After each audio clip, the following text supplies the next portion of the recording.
Hi everyone, my name is Kim Baer. I'm the Aboriginal Community Liaison Coordinator at the Human Early Learning Partnership. I'm here today to talk about the Aboriginal language question on the EDI. Question 11B. Which Aboriginal language groups does this student identify with? This question is about Aboriginal identity, which is grounded in land, language, and culture. It is not asking whether the student speaks or understands the language, or even if anybody in the child's home speaks the language. We are using language to understand which Aboriginal peoples the student identifies with. This way of identifying Aboriginal children acknowledges their unique cultural heritage, their connection to the land, and their communities. You will find a list of the language groups in the drop-down menu on the EDI.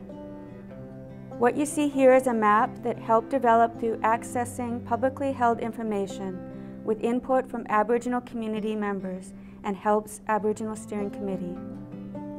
The map shows the province divided into 27 land-based language groups. Within these 27 language groups, there are more than 100 different dialects traditionally spoken by over 200 First Nation communities. I think the identification of language groupings really can speak to belonging. When we talk about the importance of belonging and the language, there's a valuing involved, there's an honoring involved, there's an outward respect that is automatically a given.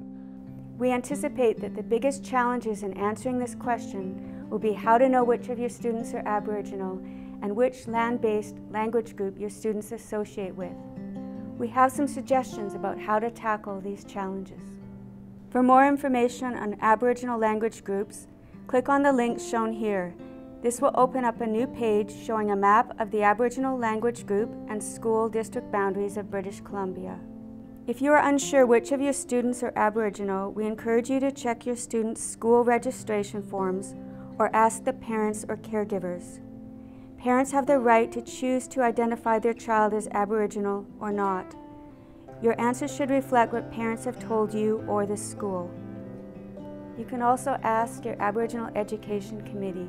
Most school districts in British Columbia have Aboriginal Education Enhancement Agreements in place and work with Aboriginal Education Committees.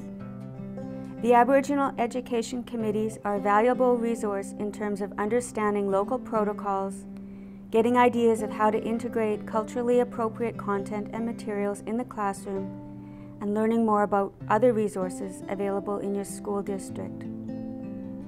There are also a number of online resources available, such as the First Peoples Language Map of British Columbia website, which includes an interactive map of the province illustrating the First Nations language group boundaries.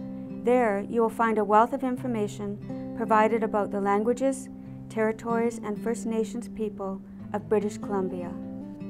If you are looking for additional support regarding Aboriginal language recognition or any other EDI Aboriginal engagement information, please don't hesitate to contact HELP's Aboriginal Community Liaison Coordinator or contact your local school district's HELP Community Trainer. Thank you for your time.